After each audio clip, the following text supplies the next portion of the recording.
all, and welcome to Alief ISD's Impact Ed podcast. I'm your host, Zepheena Henry. It is the month of October, which means it is Breast Cancer Awareness Month. We have some amazing ladies joining with us today. Welcome to the podcast, ladies. Would you mind introducing yourselves? Good morning. I am Tiffany Tatum. I am one of 4 prevention and safe school specialists here in Alief ISD. This is my 5th year in this role. This is my 10th year here in both Houston and in Alief ISD. And this is my 23rd year as an educator. Wow, that's awesome. So additionally, as a result of being a part of the Prevention and Safe Schools department, I am also the coordinator and the developer of the Alief ISD Alief Goes Pink Breast Cancer Walk event, which is a service event for our Alief Girls Clubs here in the district. That is awesome. Not a small intro, but a great one. That's awesome. Thank you so much. Thank you. Yes. Hi, I'm Candice Saxton. I am the mobile outreach manager for the Rose. Okay, well, welcome, Candice. Thank you. Thank you. And I'm Shannon McNair. I'm also from the Rose, and I'm the events fundraising manager. So all the events that raise funds for us to help us with our mission are under my umbrella. Awesome. I'm so glad all of y'all could be here with us today. Great to be here. I kind of want to talk about your organization, the Rosebud organization, and your partnership with Alief ISD. Well, the biggest partnership is probably our mobile program, which has been going on for a long time, I know. Yes, we actually started partnering in March of 2007. Oh, wow. So it goes way back to when we had just our portable units, and we would bring our portable units in on a U-Haul and set up somewhere inside a school or in a meeting room. And y'all have just grown with us along the way until to 2017 when we got our mobile coaches. Yeah, and it definitely has been a huge blessing to our district. And Tiffany, why was the Rosebud organization, why did you choose them? Well, I am currently 46. However, about maybe 6-7 years ago, I got my very first mammogram at the Rosebud. And so that was an amenity and a partnership that our district had with them, and it allowed me to be able to do so comfortably. I was very nervous for my first time, but it was an amazing experience. And so I thought of them first naturally. As well, one of my former teammates found out that she had breast cancer on the Rose from her mammogram one year on the Rosebud. And so I do know that one of my aunts, my paternal aunts, had breast cancer, and she did pass away from it. And so I've always wanted to do a breast cancer walk, meaning I wanted to participate in one. However, last year, when I became the coordinator of the Alief Girls Clubs, I thought it would be a great idea to create what I wanted to be a part of. And so immediately the Rosebud came to my mind. I don't think that there's probably anybody else that I would have wanted to raise funds for, because it has been such a pillar in our Alief family. And what those Rosebuses do, in addition to coming to school districts and businesses and churches which help women with insurance, the barrier of care could be time, convenience, and that's what the mobile coaches provide to women.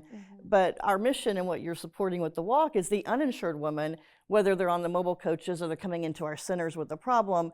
That's what those funds go to, is to help make sure that uninsured women have the same access to care as insured women in the greater Houston area, as well as the 43 surrounding counties, which is where the mobile unit comes in handy, going out to East Texas and making sure those women have access to care too. So you're helping everyone right here in your community, but also folks who just don't have access to mammography because of where they live, unfortunately. Okay.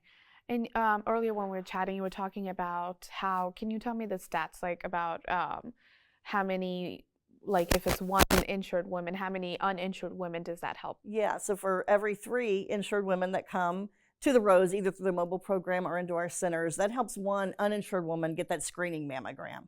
So that helps them get that care that they need to find out and get early detection if they don't sense there's a problem and they're getting that screening mammogram. Wow, that's awesome. Yeah. And you spoke about early detection. I believe since 2020, there has been a decline in the death rate in terms of women that have gone through breast cancer. Yeah.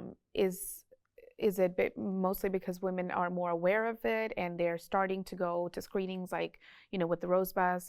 It's a combination of things. For one, the early detection's there. the technology is there with 3D mammography being available to get the early detection. You can survive the disease, and then also the treatment programs are much better than they've been.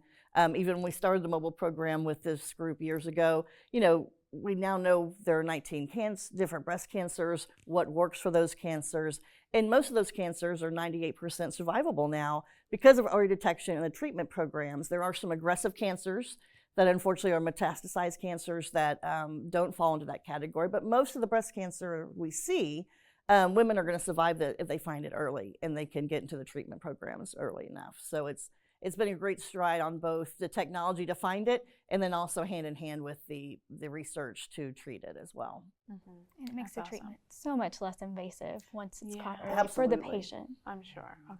Yeah, That's stage 1 is very different from stage 3, and that's why you've got to get that screening mammogram Early every on. year once you turn 40, so that you can find it early. Because again, look, it's very evasive when it's a different stage cancer than that early stage 1 cancer. And something I love about what the Rose Bus is able to provide for us women is that you have the 3D option. Absolutely. Because I remember very specifically my former teammate saying that she was told by her doctor if it had not been for the 3D mammogram that she received on the bus, Wow. they wouldn't have saw it. Oh, wow. And they wouldn't have been able to catch it because it was so far back in her chest. Yeah, so they would have waited a year, and then it would have been It would bigger. have been Absolutely. Yeah, more so aggressive. 3D technology is an amazing thing that all of our coaches and 2 centers have to offer to everyone, including uninsured. We don't offer anything to insured women. We cannot offer to an uninsured woman. That's awesome. Yeah. And while we're on the topic of, breast cancer, I do want to talk about how there is a myth kind of out there that breast cancer only affects women. It's true. Yeah. And it affects men too. It does. It's a much smaller percentage, but we say the only qualification to get breast cancer is you have breast, and men have breasts. So it's a very low number, and I don't know if you know the number. I believe it's 1 in every 100. 1 in every 100 men. And so we do treat men. We have a board member who's a survivor. We have a survivor who talks every year about the treatment and about the stigma around it, talking about it. It's often misdiagnosed because men don't think they could have breast cancer, so they don't look for breast cancer when they might have an issue or something that's wrong or different for them. They're not thinking about breast cancer, and neither are their doctors, unfortunately, either. But that 1 in 100, that's what it could be. And same thing, they need access to treatment and screenings as well. Okay, that's awesome. Yeah, so it's not as common, but as our board member says, it's a small number until you're in it. And when you're in it, it's a very big number to you to be in it, yeah. But it's 1 in 8 women, and that's where that big discrepancy is. 1 in 8 women will get breast cancer, whether there's family history or not. That's just the stats we're at right now with how common this disease is, unfortunately. And I know this is, it is Breast Cancer Month. Is there anything in particular that y'all are focusing on this month? Any special events that y'all are doing this month? Well, lots of events happen all year round, like walks that benefit us. So we mostly at the Rose are looking with our community partners, and a lot of our community partners do things in October because that's when they want to celebrate things. So we have, Rudy's Barbecue supports us every year with a Pink Cup. We have folks at different restaurants and bars that are doing special meals or special drinks. And if you order those, they'll donate proceeds back to the Rose. And then again, the walks that happen all through the community. And without that community money, we couldn't help the community. It really adds up on the October and year round. We do have partners that do things year round because cancer doesn't care what month it is as well. While we focus on it in October, cancer doesn't care. But that's $500,000. To our program that's also not restricted. So we don't, some grants we might want to help people in Harris County or Fort Bend County or women that are older, and we don't have a lot of programs for women who are younger. And it's becoming more and more common, unfortunately, for younger women to be impacted by this disease, and they're often dismissed like you're too young, and we know you're not too young to get breast cancer, unfortunately. So the funds that come from the community stay in the community, but they help fill in any gaps we may have where a woman doesn't fit into a specific program. We have these funds available that we can use for anything that we need to help those women.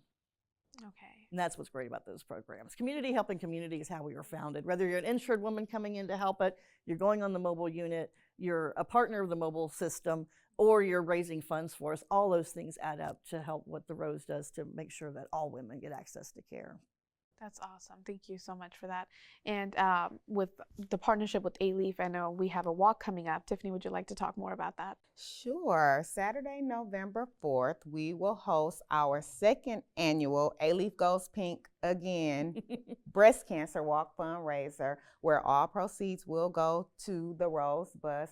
Last year was the first year that we tried it, and it was a success. It was a great success. It was a great success. We had a wonderful turnout. Our committee for the event is composed of all Alief ISD employees. And last year we were able to raise just under $5,000. I think the correct total was like $4,754 that we were able to contribute to the efforts of the Rose Bus last year. So this year's event, again, is Saturday, November 4th. It will commence at 9 a.m. right at Leroy Crump Stadium. We'll begin with a ceremony where we are honoring members of the Alief family who are survivors or currently battling breast cancer. And so that's what we'll begin with, in addition to our donation formally to the Rose Bus, and then after which the walk will formally commence. And so we have vendors. One of my goals and visions for the walk was to provide a platform for Alief ISD employees who have small businesses. And so we'll have several different vendors available at the walk who are all Alief employees that have a small side business. And so we're just happy to see it come to pass. And if you haven't had an opportunity to register yet, registration is still open. The cost is $30, and that makes your contribution to the Rose Bus. That's awesome. Thank you for sharing that. It's a great event. We can't wait for that. I'm sure it's going to be a great turnout. Hopefully, if the weather permits, it's even better. Regardless, it's still going to be great. Are there any other ways that the community can help your organization? Sure, they can host a mobile day if they're, like I said, businesses, churches. That's a barrier to care, to help the insured women get their care, as well, their self-care, as we call it, in October, and taking care of themselves. They can go to walks. They can attend things. If they don't, it's a little late to organize something, but if you want to think for next year to organize an event, it's not hard to do. It's something that's fun, that can be really fun to do for a committee to get together and put on an event. And if you go to our website, you'll see lots of things about events going on. So you can go to therose.org is our website, which has everything from our mobile program to our mission, if you're not familiar with everything that we do and who we serve, and then also all the events going on around the month of October. So it's not too late to go out and shop or have a drink and have some fun and support the Rose this October. Awesome. And I believe you'll also have a podcast? We do. We have a great podcast. Would you like to share more about that? Hugely successful. And it's therose.org/podcast will get you right to the page where you can listen right on that page.